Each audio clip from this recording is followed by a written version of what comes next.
하나님의 일하심에 대한 이 기대감과 감사하는 마음으로 이 시간 예배할 수 있도록 우리 마음을 지켜주시고 인도하여 달라고 함께 기도하겠습니다. 하나님 아버지 감사합니다. 한주간 우리의 삶 속에 또 믿음의 삶을 살았던 모습과 또 여러 상황 속에서 어렵고 힘든 그 모습 그대로 우리가 이 시간 하나님 앞에 나와 주님을 찬양하며 예배할 때 하나님 은혜를 베풀어 주셔서 다시 한번 힘을 얻게 하시고 다시 한번 참된 믿음을 가지고 살아갈 수 있도록 주께서 역사하여 주시옵소서. 우리 안에 하나님께서 늘 함께 하셔서 우리 가운데 역사하시고 일하고 계시는 하나님을 보게 하시고 또 그 하나님을 믿고 의지하며 살아갈 수 있도록 주님 붙들어 주시기를 원합니다. 우리 사랑하는 온 성도들 이 참된 믿음 안에서 하나님을 온전히 신뢰하며 주님을 의지하며 살아가게 하여 주시고 죄악 가운데에 세상 가운데 머물러 있지 않게 하시고 늘 하나님 앞에 돌아와 주의 은혜를 구하며 주의 뜻을 따라 살아갈 수 있도록 주님 인도하여 주시옵소서. 이 시간도 주께서 그렇게 우리 가운데 역사하시고 은혜를 베풀어 주시옵소서. 하나님 감사합니다. 오늘 또 이 시간 이곳에 우리를 머물게 하시고 또 하나님을 찬양하며 또 예배하며 또 주의 말씀 앞에 서게 하시니 감사합니다. 하나님께서 이 시간 우리 모두에게 말씀의 은혜와 또 하나님의 선한 인도하심 가운데에 우리가 하나님 앞에 회복되어지고 또 하나님으로 인하여 또 기대와 소망 가운데 살아갈 수 있도록 주께서 역사하여 주시옵소서. 감사드리며 예수님의 이름으로 기도드려옵나이다. 아멘. 이 말씀 디모데후서 3장 우리 13절부터 17절 말씀 보겠습니다. 디모데후서 3장 우리 13절부터 17절 신약 345면에 있습니다. 우리 함께 같이 말씀을 봉독하겠습니다. 시작. 악한 사람들과 속이는 자들은 더욱 악하여져서 속이기도 하고 속기도 하나니 그러나 너는 배우고 확신한 일에 구하라. 너는 내가 누구에게서 배운 것을 알며 또 어려서부터 성경을 알았나니 성경은 능히 너로 하여금 그리스도 예수 안에 있는 믿음으로 말미암아 구원에 이르는 지혜가 있게 하느니라. 모든 성경은 하나님의 감동으로 된 것으로 교훈과 책망과 바르게 함과 의로 교육하기에 유익하니 이는 하나님의 사람으로 온전하게 하며 모든 선한 일을 행할 능력을 갖추게 하려 함이라. 아멘. 또 한 주간도 주의 은혜 속에서 우리 각자의 삶을 또 살게 하시고 또 그 삶 속에서도 또 우리가 믿음의 삶을 살고 또는 또 믿음의 삶을 살지 못했다 할지라도 주께서 우리를 은혜 가운데 붙들고 계셨음에 감사하는 저와 여러분 되기를 원합니다. 디모데후서 말씀을 또 우리 함께 살펴볼 때 이 디모데가 목회하고 있는 현실 또 사도 바울이 지금 감옥에 갇혀 있으면서 마지막 이 유언과 같은 이 디모데후서의 말씀을 이렇게 전할 때 참 말세에 고통하는 때가 이르렀다 이렇게 이야기하면서 그 사랑의 대상이 바뀌어져 있는 모습을 보면서 고통스럽다. 우리가 사랑의 대상은 사실 하나님을 사랑하고 내 이웃을 사랑하는 거죠. 근데 그 사랑이 바뀐 게 뭐냐면 자기를 사랑하고 돈을 사랑하고 쾌락을 사랑하는 이런 모습으로 바뀌어질 때 참된 믿음의 삶을 살아가는 그 하나님을 사랑하는 사람들에게 있어서는 고통이다 이렇게 이야기를 하는 거죠. 우리의 삶에 있어서 이것과 별개고 우리는 상관이 없다라고 말할 수 없어요. 우리도 이 세상을 살아갈 때 자기를 사랑하고 돈을 사랑하고 또 자기가 좋아하는 쾌락을 사랑하는 그런 유혹들, 아니 우리 안에 슬금슬금 들어오는 이런 것들이 우리 안에 있기 때문에 그런 거죠.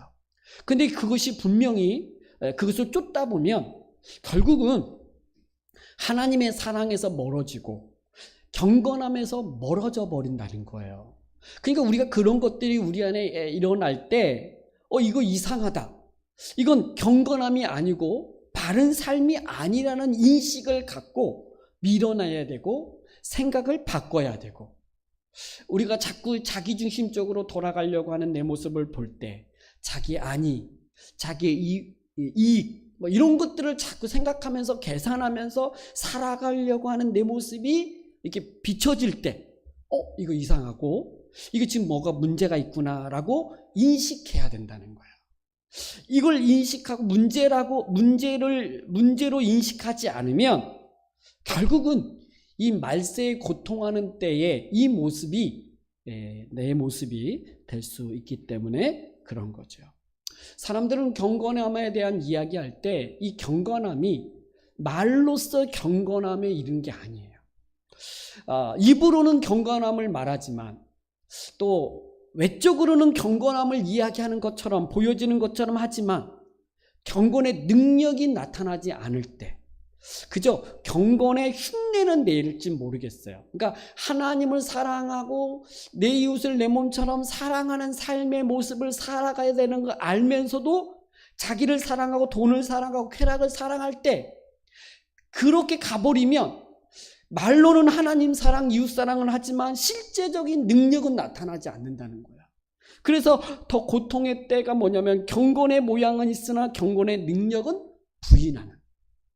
결국 그런 자들에게서 너는 돌아서라 이렇게 사도 바울이 권면하잖아요. 근데 여기서 너는이라는 내가 돌아서라. 그러니까 어떤 디모데로 하여금 너는이라고 이야기해요.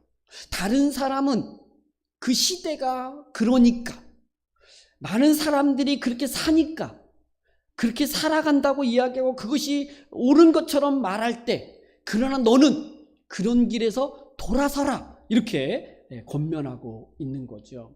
왜냐하면 경건의 능력을 부인하는 이런 것들은 모세 때 이 모세를 대적했던 진리를 대적했던 자들과 같은 거예요. 그럼 참된 경건은 뭐냐? 정말 하나님 사랑, 이웃 사랑으로 가는 그 삶의 모습은 뭐냐? 고난과 박해가 있다는 거예요.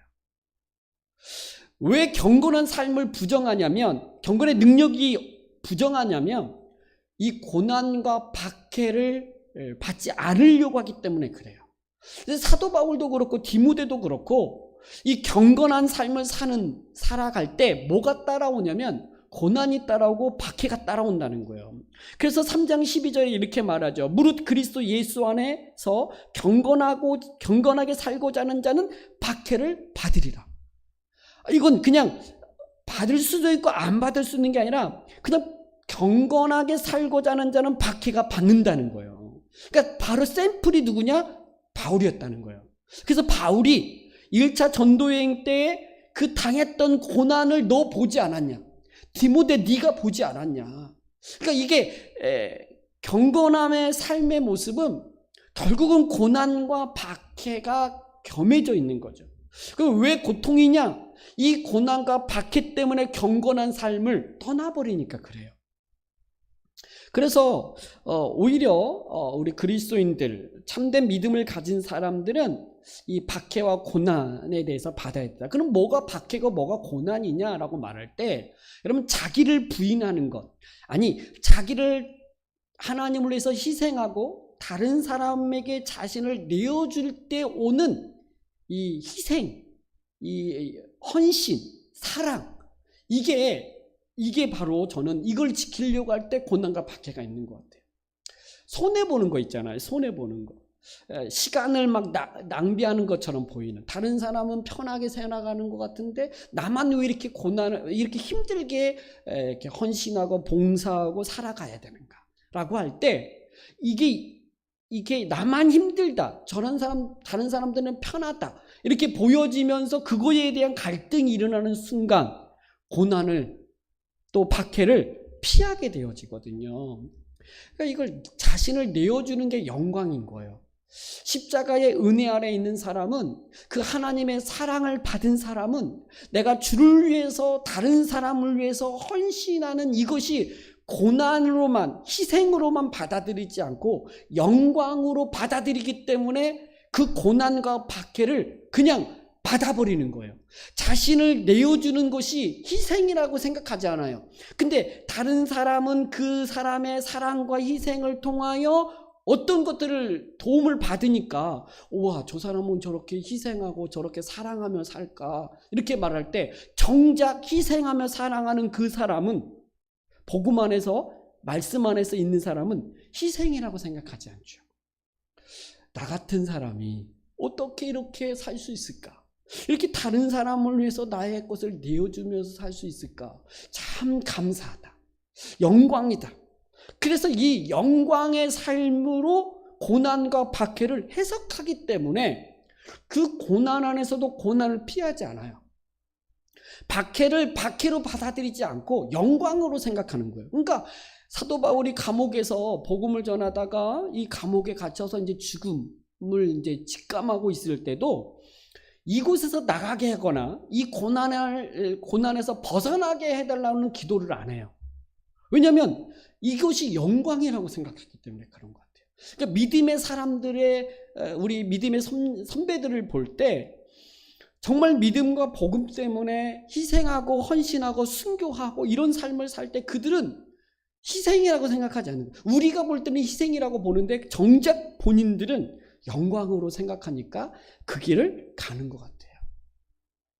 그러니까 이거를 피하지 말고 그것이 정상적인 신자의 모습이고 영광이라는 생각 속에서 가는 것이 참 중요하죠. 그의 반면에 세상은, 또 하나님을 믿지 않는 사람들은, 자기를 사랑하고 돈을 사랑하고 쾌락을 사랑하는 사람들은 더 거기에 집중해요. 그래서 오늘 13절에 뭐라고 얘기하냐면, 세상 사람들 가운데서는 악한 사람들과 속이는 자들은 더욱 악하여지고 속이기도 하고 속기도 한다. 여기서 뭐예요? 더욱 악해진다. 그러니까 악한 사람들이 없어지는 게 아니라, 우리는 복음과 말씀과 믿음을 지키며 살아갈 때 우린 세상 속에서 빛으로 소금으로 살지만 세상에 악한 사람들이 없어지는 게 아니라 악한 사람들은 여전히 있고 오히려 그 악한 자들은 더욱 악해진다는 거예요. 그러니까 이 악한 사람들을 보면서 내가 이렇게 이 길을 가야 되나라고 하는 이런 어떤 회의감도 들기도 하고 또 유축당하기도 하고 뭐 이렇게 좀 머뭇거리기도 하는데, 그러지 말라는 거예요. 악한 사람들은 더욱 악해질 거다. 너희를 속이는 자들은 더욱 속이려고 하고 있고 더 속는다, 너희가. 그러니까 속이는 자들이 더욱 속이면서 자기들도 속이면서 자기들도 속아요. 이게 세상 사람이라는 거예요. 그러니까 이런 것들에 대해서 현혹되거나 이런 거에 대해서 유축당하거나 이러지 말라는 거예요. 근데 사실은 이런 악한 사람들이 주변에 있으면, 또 이런 사람들을 보게 되면 믿음의 길을 가는, 믿음의 삶을 살아가려고 하는 우리의 삶에서 많은 부분에서 유축당하는 것 같아요. 막 속이는 사람들 볼 때, 악한 사람들을 볼 때 막 이렇게 좀 이 길에 대해서 정말 다 저들과 다른 내 삶을 살아갈 때 이것이 맞나, 이런 생각이 든다는 거죠.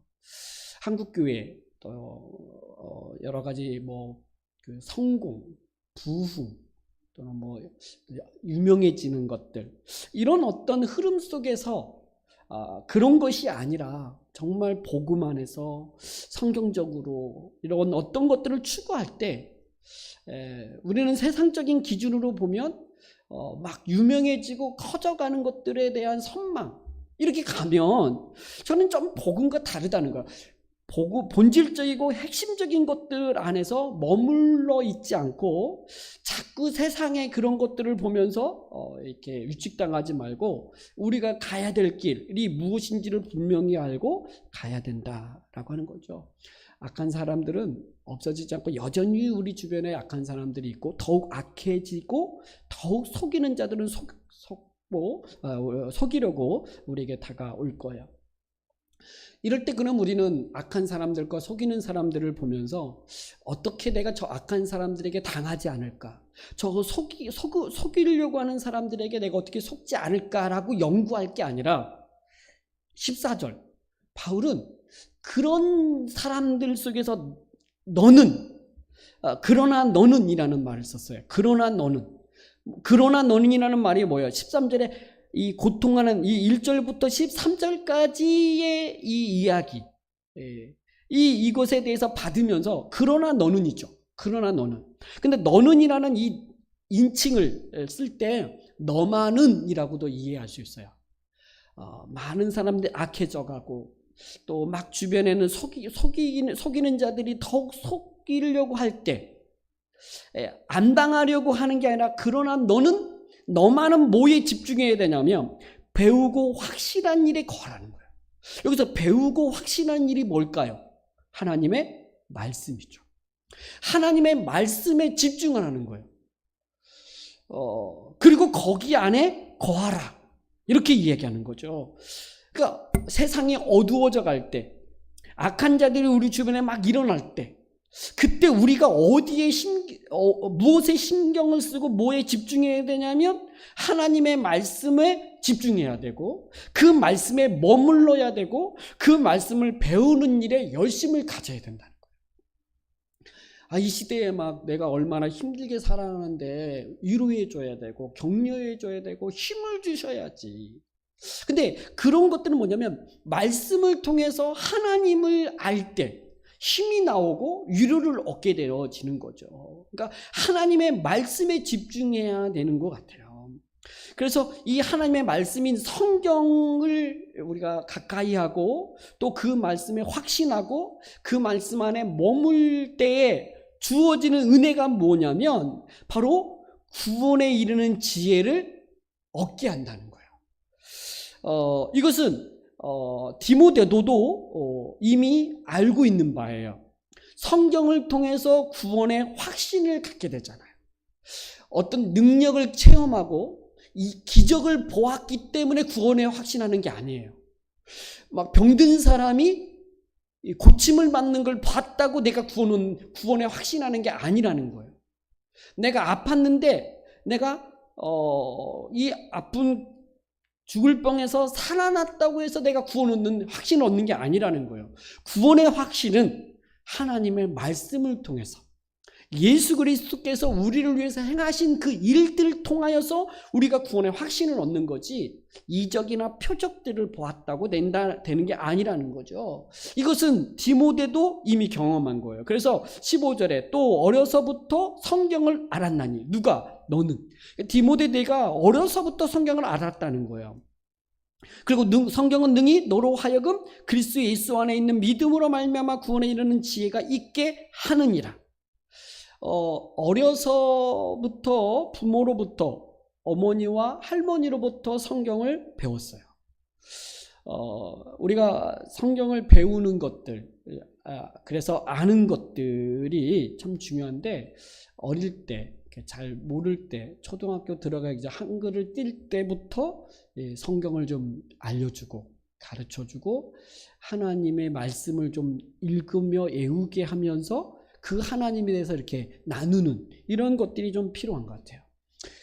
이런 것들이 이제 우리 자녀들이 어렸을 때 이걸 잘 못한 부분도 있긴 한데 우리가 교회 안에서는 이런 말씀들이 계속 이렇게 배우고 또 나누고 하는 것들이 있어야 되죠. 왜? 그것을 통해서 구원에 이르는 지혜를 얻게 되고 구원의 확신뿐만 아니라 이 악하고 속이는 자들 속에서 우리가 믿음을 잃지 않고 경건한 삶을 살아가게 만드는 것이 바로 하나님의 말씀이기 때문에 그렇다. 디모데는 어려서 부모에게도 배웠지만 바울에게서도 배웠어요. 1차 전도여행 때 디모데가 바울을 만났고 바울을 통해서 배웠죠.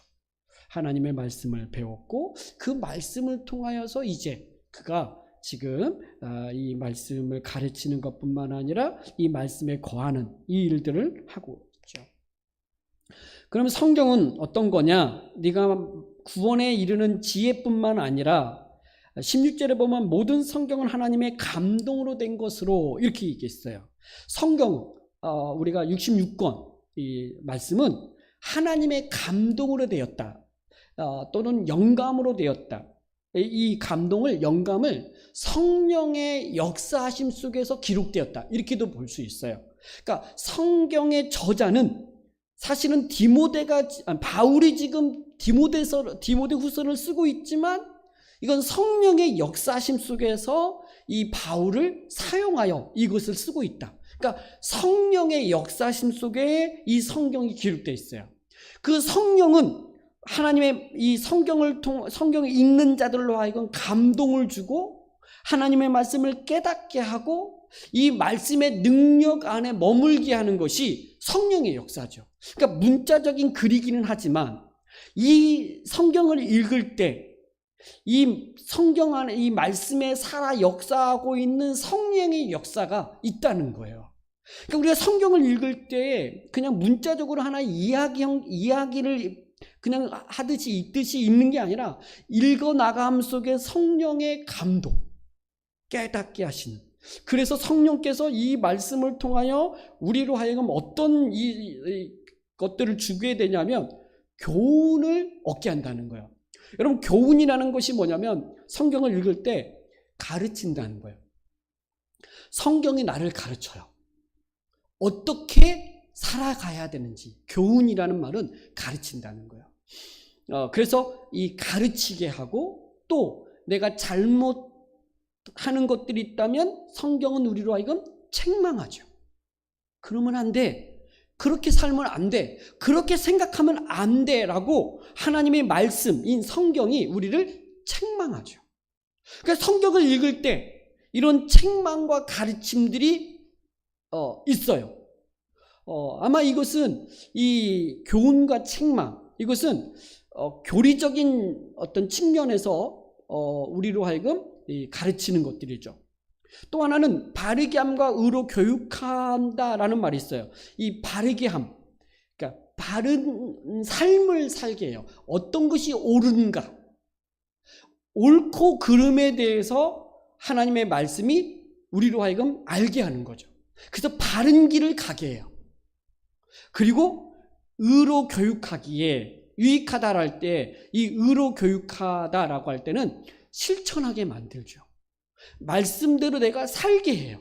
그러니까 하나님의 말씀을 통하여 구원에 이르는 지혜, 구원의 확신뿐만 아니라 우리의 일상의 삶에 일어나는 많은 것들을 성경을 통해서 판단하게 되고 분별하게 되고 또 나를 바르게 하고 바른 삶을 살게 만드는 것이 하나님의 말씀이라는 거죠. 그래서 이 하나님의 말씀을 읽는 일에, 배우는 일에, 확신하는 일에 고할 때에 결과가 어떤 결과를 얻게 되느냐? 17절이죠. 우리 17절 같이 읽어볼까요? 이는이라는 것은 이유일 수도 있지만 그런 결과로 이는이라고도 말해요. 자, 이 17절 시작. 이는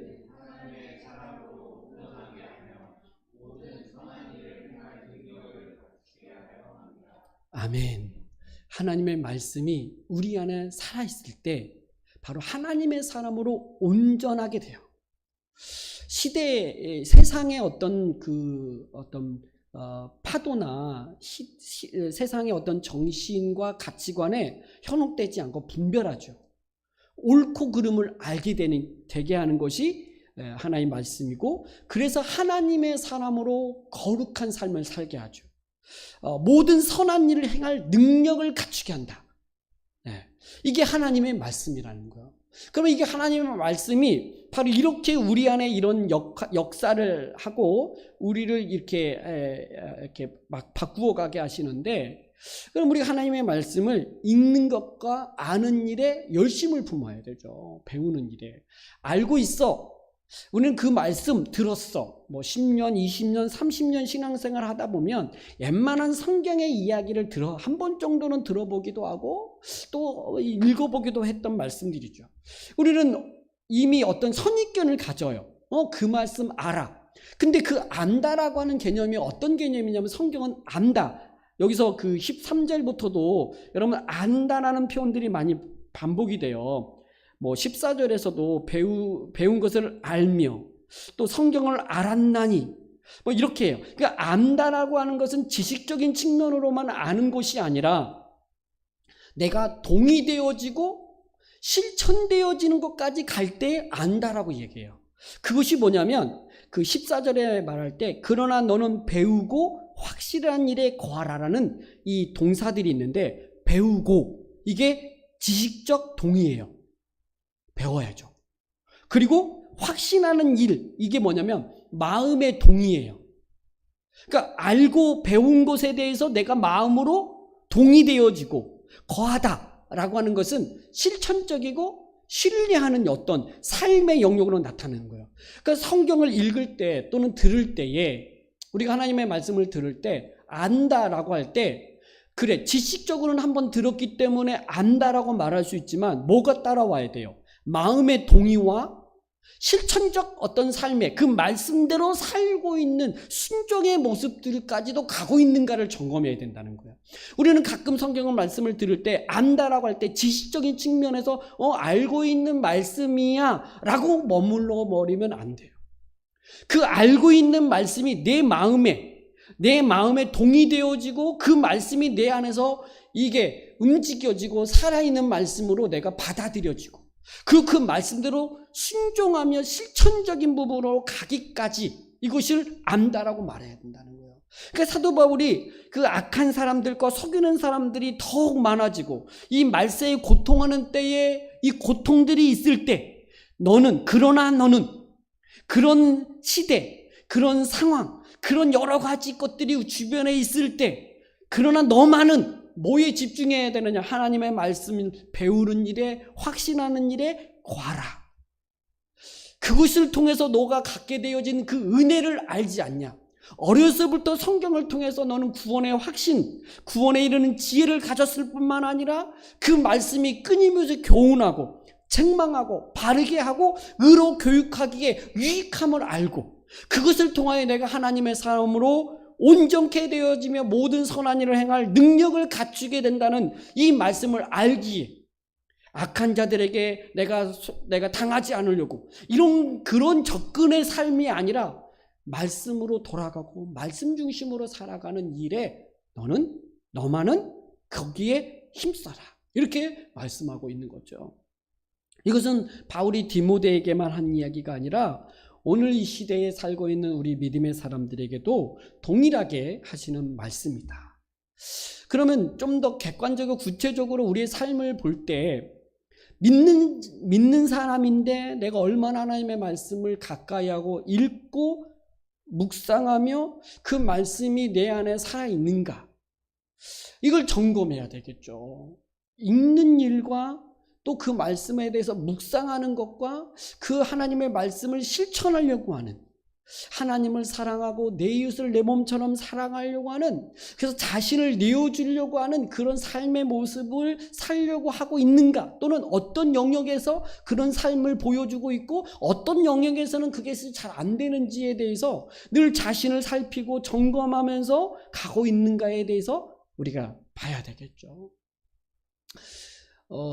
제가 이번 한 주간 우리 지금 단체 안에 이제 여러 가지 이제 사역들 하면서 지금 통합 논의도 진행하고 있고 막 여러 목사님들하고 많은 얘기를 나누는데 저는 이제 이런 이야기들 하면서 참 좋은 마음이고 좋은 생각들 다 같은 마음이라고 하지만 이 생각의 차이들이 조금씩 있는 것들을 보고 또 우리가 믿음의 삶을 이야기하지만 그 믿음의 삶을 이야기하면서 조금 관점이 다른 부분도 있어요. 그것이 틀렸다고 말하기 전에 우리가 스스로 늘 하나님의 말씀 앞에서 자신을 점검하고 자기를 세워가는 이런 것들에 대해서 하지 않으면 어느 순간 하나님의 말씀과 멀어져 있는 내 모습과 또 하나님과 전혀 상관없는 경건의 모습을 가지고 이렇게 살아가고 있는 내 모습을 보게 되지 않을까. 늘 점검하는 것들이 필요하다.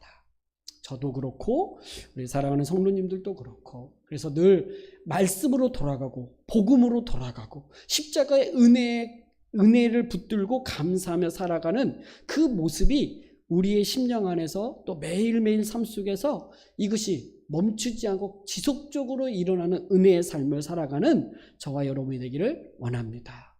그리고 늘 말씀을 이렇게 읽는 것들도 이렇게 훈련하는 것도 좀 지속적으로 하고 배우는 일에도 열심을 가졌으면 좋겠습니다. 오늘 이런 은혜가 우리에게 있어서 다시 한번 어떤 한 우리의 삶 속에서 좀 부족한 부분들이 잘 드러나서 그것이 잘 다시 회복되어질 수 있도록 또 그런 은혜가 있도록 하나님께서 우리 모두에게 은혜 베풀어 주시기를 원합니다. 하나님 감사합니다. 우리가 늘 말세에 살아가는 그 삶 속에서 섰다, 나는 됐다, 나는 괜찮다라고 하는 그런 생각이 아니라 늘 조심하고 늘 점검하고 늘 우리의 구원의 문제뿐만 아니라 우리의 삶 속에서 믿음의 사람으로서 온전한 삶을 살기 위하여 하나님의 말씀, 십자가 복음을 붙들고 그 안에서 자기를 점검하며 살아가는 은혜를 우리에게 허락하여 주시옵소서. 오늘 또 십자가 은혜를 붙들고 하나님 앞에 기도하며 나아갈 때 주께서 우리 가운데 역사하여 주시고 참된 믿음을 주시고 더 하나님의 뜻 가운데 순종하며 살아갈 수 있도록 은혜를 베풀어 주시옵소서. 감사드리며 예수님의 이름으로 기도드리옵나이다. 아멘. 주가 보이신 생명의 길 우리 한번 같이